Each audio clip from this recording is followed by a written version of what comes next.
তো চলো আজকে তোমাদের সাথে শেয়ার করে নিই একটা নতুন জায়গা যেটা আমি এক্সপ্লোর করেছি। এই জায়গাটা হচ্ছে বারাসাতে। আমি বারাসাতেই থাকি, তো সেই জন্য বারাসাতে শেঠপুকুর থেকে তোমাকে আসতে হবে।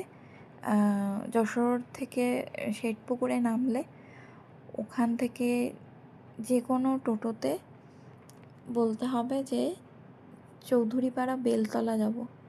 তো বেলতলায় একটা শিব মন্দির আছে, সেই শিব মন্দিরের আগে বাঁ হাতে পড়বে এই রেস্টুরেন্টটা।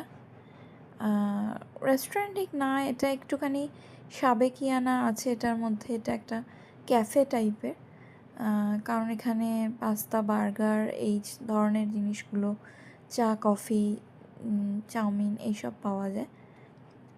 তো আমি আজকে চলে গেছিলাম সেখানে। তো জায়গাটা খুবই ওয়েল ডেকোরেটেড অ্যান্ড আমার তো খুবই পছন্দ হয়েছে। আর আমি এই ধরনের নিরিবিলি জায়গায় বেশি পছন্দ করি। এখানে তো খুব সুন্দর করে সাজানো, দেখতেই পাচ্ছ। আমার তো খুব পছন্দ হয়েছে। সব তো দেখাতে পারলাম না, তোমরা এলে তোমাদেরও নিশ্চয়ই খুব ভালো লাগবে। এটার নাম হলো বৈঠকখানা, ক্যাফেটার নাম।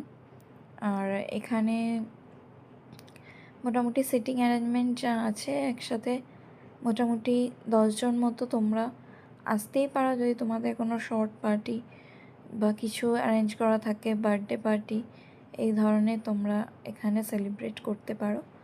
জায়গাটা খুবই সুন্দর। আমি অর্ডার করেছিলাম ফিশ ফ্রাই আর চিকেন স্যাটে, দুটোই খুবই টেস্টফুল ছিল, খুবই টেস্টি বানিয়েছিল। দেখতেই পাচ্ছ ফিশ ফ্রাইটা কতটা জুসি, আর খেতেও বেশ ভালোই লাগছিল। কাসুন্দি দিয়েছিল তার সাথে, আর কেচাপ দিয়েছিল চিকেন সাতের সাথে। আর তার সাথে আমি একটা নিম্বুজ নিয়ে নিয়েছিলাম, কারণ অ্যাকচুয়ালি আমার যেহেতু ফ্রায়েড আইটেম খাওয়া বারণ, তো সেই কারণে কোল্ড ড্রিঙ্কস ছাড়া নামতে চায় না। আর চিকেন সাতেটাও ভরপুর পুর দিয়ে ভরা ছিল, আর একটা ক্যাম্পাও নিয়েছিলাম।